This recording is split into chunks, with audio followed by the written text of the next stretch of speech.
Kutokana na taarifa iliyowekwa kwenye page ya Instagram ya Z-Cute kutoka kwa meneja wa msanii huyo pamoja na familia yake, wametoa taarifa rasmi kwamba wanashughulikia suala la Z-Cute kurudi kwenye hali yake kutokana na changamoto za depression, msongo wa mawazo zinazomsumbua ambazo alishawahi kushare pia kwenye page yake ya Instagram msanii huyo Z-Cute. Sasa nimezungumza na meneja wa msanii huyo anaitwa Baraka Frank kuzungumza kile kinachoendelea kwa Z-Cute mpaka sasa hivi na ni kitu gani kimepelekea Z-Cute amekuwa kwenye hali hii, inasababishwa na nini. Yote hayo ameyazungumza hapa. Mimi ni Sadi TZ na hii ni Simulizi na Sauti. Msikilize Baraka Frank, meneja wa Z-Cute. Kwa sababu Z-Cute alitoa taarifa depression inamsumbua na inataka kumuua, na imepelekea sasa hivi nimetoa taarifa kwa na maana hali yake imekuwa mbaya zaidi tofauti na alivyoandika pale. Yeah, very true. Kiukweli hali yake imekuwa mbaya zaidi na tuliweza ku take precaution mapema sana tangu aliweza kutoa ile taarifa. Tukaweza kumwahi kwa ajili ya kuweza kumpatia matibabu ya haraka, lakini kadri siku zinazozidi kwenda kidogo afya yake imezidi kuzorota, naweza nikasema kwa namna moja au nyingine.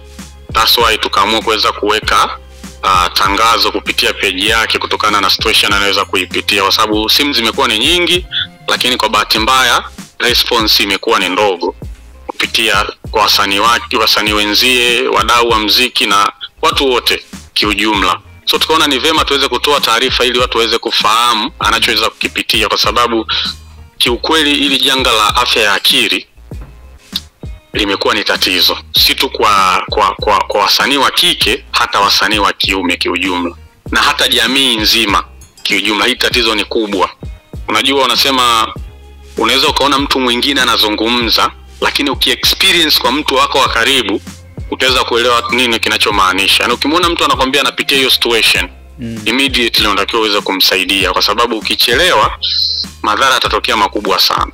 So tunamshukuru Mungu tuliweza kumuwahi na kuweza kumhakikisha anaweza kupata huduma mapema, lakini still bado hayuko sawa. Yani mpaka hivi ninavyoongea na wewe, Z-Cute bado hayuko sawa. Yuko kwenye hiyo changamoto, na tunazidi kumuomba Mungu pia aweze kumpa hali nzuri ya kuweza kurejea katika utimamu wa mwili na kiakili pia. Lakini hali yake ni mbaya sana. Na ni kitu gani ambacho nyinyi kama management mmegundua kimepelekea changamoto hiyo? Kwa sababu changamoto kama hiyo ya afya ya akili, depression, kunakuwa na baadhi ya vitu. Nyinyi kama nyinyi mmeona labda ni kitu gani kilimsumbua sana? Ni masuala ya muziki au ni nini?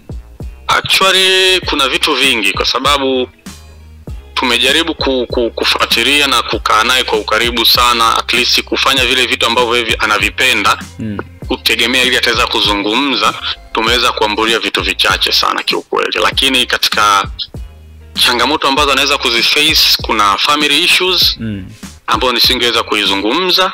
Maybe yeye mwenyewe atapokuja kukaa sawa, kama ataruhusiwa kuja kuzizungumza, kwa sababu iko anda matibabu na wanazuia sana kumuuliza haya maswali kwa kipindi hiki. Anapitia family issues, anapitia changamoto za kimuziki na mambo mazima ya kimahusiano kwa ujumla. Hivyo ni baadhi ambavyo ya vitu ambavyo sisi tumeweza kuviweza kuvijua, na tukasema okay, ngoja tutafute wataalamu wa haya mambo waweze kukaa naye, waanze kumtibu taratibu na kumrudisha katika hali ya kufanyaje, ya kujiamini, au yani kama alivyokuwa mwanzoni. So kiukweli hivyo ndio vitu anavyovipitia, especially kwenye muziki. Anapitia changamoto nyingi sana. Of course anapambana kwa kadri ya uwezo wake, lakini kuna changamoto tu za hapa na pale ambazo nisingeweza kuzizungumza. Lakini nikisema industry na changamoto, wengi mnafahamu industry na changamoto kubwa, especially tena pia kwa watoto wa kike. Yani ni janga kubwa. Labda janga kubwa. Ni issue labda anatoa kazi haziendi, ama ni masuala ya promotion, au ni kitu gani hasa labda kwenye muziki ambacho unaona yeye kinamsumbua sana? Actually naweza nikazungumza kama vitu vitatu hapo. Nikija kwenye promotion, kwenye utendaji wa kazi, kuna vitu viliweza kutokea. Kwenye utendaji wa kazi, kuna watu ambao Z-Cute aliweza kufanya, tumeweza kufanya nao kazi, na mimi nikiwa ndo under supervisor wa hiyo kitu. Kuna watu tuliingia nao makubaliano kwa ajili ya kuweza kutengeneza EP yake, ambayo EP tunayo tayari. Na especially alipata access, alivyotoa nyimbo yake ya Boyfriend, kuna access alizipata kupitia Nigeria. Kuna project ambazo alifanya na Pokori, wakatuma, yani kila kitu vilienda vizuri. Ikaja sasa kwenye swala zima la kuja kushoot hizo video, kuna baadhi ya director tuliweza kuwaselect hapo. One of the director ambao tuliweza kumselect alikuwa ni director Sisa Mzomboko. Ameshuti nyimbo kadhaa, nadhani mkimtafuta mtamjua. Ni director mkubwa sana, shake kufanya kazi vizuri, na pia alishawahi kwenda hata Nigeria akafanya kazi na wasanii kadhaa akarudi pia. Kuna pesa aliweza kupewa mpaka hivi ninavyozungumza na wewe, na ni sehemu ya hili tatizo. Hizo pesa bado hajarudisha au hajafanya kazi? Hani sio tu kufanya kazi. Alileta budget ya hiyo pesa. Baada ya kuleta budget alipewa pesa, na baada ya kupewa pesa akapanga tarehe. Yaani kinachochanganya zaidi, anahusishwa mpaka waziri humo ndani. Sasa waziri anahusikaje kwenye pesa za Zii? Kwa sababu director anasema kwamba alipigiwa simu na Anton Mavunde aende Dodoma. Ina maana akaacha kazi ya kushuti ya Zii akaenda Dodoma. Unajua hili jambo Zii anashindwa kulizungumza kwa sababu anaogopa kuna majina ya watu wametajwa humo ndani. So inakuwa inamweka pia kuna wakati mgumu anaposikia kuna majina yametajwa, kesi ikaenda mpaka polisi. Baada ya kwenda polisi kuna taratibu zikafuatwa, mtu akapewa dhamana, akapromise hivyo vitu atavirejesha, mtu kapotea mpaka leo. Ina maana hapo ni kwamba nyinyi mlishampa budget yenu kila kitu, akatakiwa kushuti. Ina maana akaacha kazi yenu akaenda kwenye kazi ya waziri. Alipokuwa kule mkashindwana, akapelekwa nyinyi mkamshtaki, akapelekwa ndani, si ndio? Hapana, alirudi, alienda kule kwa sababu tuko tunategemea kwenda location by saa 6. Asubuhi saa 2 akatoa taarifa kwamba amepigiwa simu na Anton Mavunde, na akatuonyesha mpaka tiketi hizo bukiwa za usafiri na nini na nini. Tukasema sasa tunafanyaje, na sisi tunatakiwa kushuti leo, yani kama ratiba yetu ilivyokupa. Within hizi wiki 3 zote tunatakiwa tu tumekamilisha hizi kazi. Sasa ukiniambia unaenda Dodoma zaidi ya wiki nzima, inatuchanganya. Lakini hatakuwa na namna kwa sababu tayari kashatumika mtu mzito, huwezi kusema chochote. Na yeye pia ni director, anahitaji riziki. Ndio. Mimi as a manager niliongea na team, nikamwambia tu schedule vitu viende mbele. Tukaschedule. Yule mtu akaenda Dodoma. Baada ya kwenda Dodoma, hata aliporudi hakuweza kututafuta, tukastruggle mpaka tukaamua kwenda kufungua kesi polisi Oysterbay. Akaja tukamtafuta, akakamatwa. Tukaenda pale, akakiri kabisa kwamba ni kweli, lakini kuna changamoto za mheshimiwa zimembana. So halishindwa kufanyaje kudeliver hizo kazi. So conclusion ni nini? Akasema mimi pesa narudisha. Kumbuka hizo pesa tunazozungumzia, kuna kampuni ilikuwa inataka kufanya kazi na Zii. Ikamwambia tutengeneze EP. Tunakupa advance uweze kufanyaje? Kwenda kufanya preparation ya hichi kitu tunachokitaka. Ile kampuni inasumbua sasa hivi kwa sababu kile ambacho walikuwa kimekubaliana kwenye pre-contract hakijafanyika hata kwa 1%. Sasa ile kampuni inahitaji kulipwa pesa zake. Watu wamechukua pesa, wamekimbia nazo. Kwa hiyo jamaa mpaka sasa hivi hajarudisha fedha, na mlivyompeleka alivyoenda huko rumande ndo alikuja akatolewa na baadhi ya watu wake. Yaani siku ile amepelekwa siku ya Ijumaa. Siku ya Jumamosi amekuja mama yake mzazi yule director. Akamwekea dhamana. Baada ya kumwekea dhamana akatoka, akaondoka. Na kesi imefikia wapi? Hivi ninavyozungumza na wewe, mimi kila baada ya siku 2 naenda Oysterbay. Naambiwa polisi ambaye alikuwa anafuatilia hiyo kesi na aliyemwekea dhamana yuko likizo. Sitaki kuingia in deep zaidi, lakini mimi ndo statement nilopokea, na mimi nabidi nikubaliane na utaratibu, lakini najiuliza kwamba okay, yuko likizo. Je, hakuacha end over hii kesi kwa mtu mwingine? So kuna sintofahamu hapa, mara anahusishwa si huyu director, kuna kaka yake sijui anaitwa Nasolo, ambaye si tumeambiwa alienda kuchukua kozi sija kuongezewa cheo. Alitoa maelekezo kwamba yani vitu, kwa sababu hata mwenyewe yani akianza kuvieleza hivi vitu vinamchanganya kwamba yani tena tumetoka si huku tumekuja huku, sasa tena kuna mkubwa sasa anaitwa Nasolo katoa tena maelekezo kwa wengine. Yani mwisho siku upate the clear picture nini kinachoendelea bana. Pole sana. Na mtumiwa alikamatwa, amepewa dhamana na mama yake mzazi. Je, mama yake mzazi hayupo? So ni majibu ambayo hata mimi ukiniuliza nashindwa kuyajibu kwa sababu naelewa taratibu za jeshi la polisi na namna zinavyofanya kazi, lakini namna kupokea sasa ile feedback sijajua hapa katikati inakuwaje utaratibu wao. Lakini sijachoka, huwa naenda nafuatilia, naonana na Fande Simon, ananipa updates, wanajaribu kumtafuta muhusika, lakini sijui sasa taarifa za kipelelezi zikoje, kwa sababu mimi kazi yangu ni kwenda kufanya follow up. Ninachopewa sina cha kuweza kufanya, kwa sababu wanasema wao faili wanalifuatilia, mtuhumiwa anafuatiliwa pamoja na mtu aliyefanyaje, aliyemdhamini. So yani hii issue kidogo inakuwa complicated sana kutokana na mazingira ambayo nimeweza kukutajia. Mara makahusishwa waziri, mara si kahusishwa kiongozi gani aitwa na solo, mara si nani. Yani mwisho wa siku unakosa kupata majibu sahihi kwamba nini kinaendelea. Na director mnyewe mkimcheki labda mnyamalize awape fedha, anawajibu nini? Yani kaka, nikisema hivi, yani nikizungumza mambo ni mengi. Huyo ni upande wa director tu peke yake. Kuna laptop ambayo ilikuwa imebeba kazi zote za Z.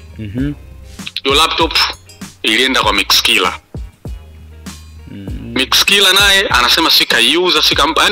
Yani mwisho siku kaka, yani kuna vitu vimetokea hapa unaweza usielewe. Sasa mimi Mixkiller najitahidi sana kumtafuta, jitahidi sana kumpigia simu. Na uzuri aliconfirm kwamba hilo laptop alipewa na mtu. Sasa yani kaka, kuna vitu vingi sana, kwa sababu hata Mixkiller naye kuna kazi tulimpa. Mimi naongea hiki kitu, I don't care itachukuliwaje na jamii. Kuna kazi nilimpa, sawa, akaomba pesa za kumix hiyo nyimbo. Mpaka leo inavyoongea na wewe, nyimbo alishindwa kumix, amemix mtu mwingine, amemix jini, pesa za watu hajarudisha. Maana yake mimi naonekana kama the manager ni mzembe. Lakini unapojaribu kwenda kuwachukulia sheria utaonekanika wewe ni mkorofi. Kumbe watu wanachukulia poa vitu vya watu, wanamweka binti hata kwenye depression kama hizo. Anaona kama hawamzingatii, wanamchukulia kwenye level ambao labda hastahili, lakini analipa pesa zake. Kwa sababu ingekuwa anaomba for free, ungesema huyu ni msumbufu. Binti hata anakesha studio. Hakuna msanii yote ambaye hakuna producer au mtu yote anayefanya kazi na Zia hajalipwa. Hao wote wanalipwa, lakini response anayoipata kwa wale watu wanaofanya nao kazi kidogo imekuwa ni changamoto. To be honestly, mimi nitazungumza kwa maslahi ya msanii wangu na nitasimama. Yawezekana yeye atashindwa, lakini mimi nitaamua tu kuviweka hivi vitu wazi. Kuna vitu vingi sana vinaendelea. Hao ni baadhi ya watu nimewataja.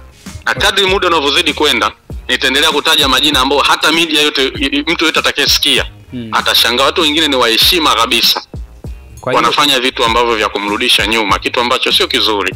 Kwa hiyo kwa upande wa Mixkiller, yeye nyinyi mmempa laptop ni ya kwenu yenye kazi za Z, na yeye ameuza ile laptop yenu? Yes, na pesa pia, sio tu laptop peke yake, alipewa na pesa ya kwenda kumix nyimbo bana. Vipi kwa upande wa, umesema pia mahusiano, ni mahusiano ya kimapenzi, mpenzi wake anamsumbua Z au yuko vipi? Kuna swala zima la mahusiano, to be honest as a manager huwa ina mipaka yangu. Kuna swala zima la mahusiano nadhani nisingeweza kulizungumzia sana. Hilo ni swala ambalo linamhusu yeye mwenyewe direct sana. Nadhani mnaelewa kuna up and downs hapa na pale zishawahi kutokea huko way back, na aliweza kusettle akakaa sawa. Sasa sijajua nao nini kinaendelea, kwa sababu huwa mimi kwenye lifestyle ambayo niko nayo huwa siingilii kitu kinachohusiana na mahusiano yake, kwa sababu tunapokutana sisi ni kazi. Mahusiano yake yanakuwa yako pembeni. Nikishaachana na yeye habari ya kazi, anakuwa anaishi maisha yake sasa. Sasa hapo kwenye maisha yake ndo mimi nashindoka kupaingilia, lakini nilimwambia kabisa as a msanii unatakiwa utofautishe maisha yako ya kazi na mahusiano yako. Sasa uliona tangu kuna matatizo yalitokea huko nyuma, currently uko kuona amesema ana date na nani, anafanya nini, vitu vyake vilikuwa private. Baada ya Kontawa alikuwa na mtu mwingine. Yes, sasa baada ya hapo siwezi kumzungumza ni nani, kwa sababu yeye mwenyewe hajawahi kuja kuambia jamani na mdate fulani. Sasa mimi nitawezaje kuja kuvizungumza hivi vitu? Umeona, lakini nadhani yeye mwenyewe atakuja kuwa na majibu sahihi kwamba alikuwa na mdate nani, nini kinaendelea, status yake ya mahusiano sasa hivi, plani zake. Nadhani hivyo ni vitu sasa ambavyo yeye ana uwanja mkubwa zaidi wa kuweza kuvizungumzia. Lakini mimi ninaishia tu kwenye upande mzima wa kazi na hata issue za kifamilia. Yeye ana uwanja mkubwa sana kuweza kuviaddress nini anapitia kwenye familia, nini anapitia kwenye jamii yake ambayo ni watu wake wa karibu. Na watu ambao wanachukulia kwamba hii ni kama strategies ambao mmekuja nayo kwa ajili ya yeye kutoa kazi zake mpya, labda ndo maana kuna hivi vitu vimetokea hapa, kwa sababu tumeona pia Vanilla anatangaza kazi na Z-Cute. Hiyo kitu nimeiona jana. Naweza nikasema kwamba hili halihusiani kabisa na hii sio kiki, hii sio, huyu mtu yuko very serious na hichi ninachoweza kuzungumza. Even mimi naweza nikakwambia ukweli kabisa. Mimi nilikuwa nimesafiri kwenda Cape Town. The day ambao Z amepost, mimi nilikuwa niko Cape Town, nilikutana na voice note ambazo Z alinitumia akiaddress changamoto anazozipitia. Mimi nilimpigia simu manager yake Vanilla anaitwa Imani. Nikamwambia Imani, kuna WhatsApp call, kuna ABCDFG. Naomba nendeni kwa Z nyumbani kwake. Kuna dada ambaye wa kazi yuko pale, nampigia simu. Ni actually sio dada wa kazi, ni familia yake yuko pale. Nampigia WhatsApp call, naona hapatikani. Naomba muende pale mkaangalie nini kinaendelea. Kuna voice note kanitumia, sijaelewa zinamaanisha nini. Mtu asiyakafanyaje akajidhuru. Walikuja wakanipigia simu manager yake Vanilla pamoja na Vanilla mwenyewe, wako njiani wanaenda. Baada ya hapo walipofika wakaniambia ni kweli, wakani address baadhi ya issue wamezungumza naye, kweli hayuko sawa. So mimi na wao mazungumzo yetu yaliishia pale. Baada ya kuambia jamani msimwache peke yake, kuna mtu fulani mtafuteni aje akae naye at least kwa siku ngapi, mimi nitacommunicate na familia yake na ndugu zake ambao wako hapo Dar es Salaam, waje nyumbani kwake kumchukua au waje wakae naye hapo mpaka mimi nitapokuja kurudi.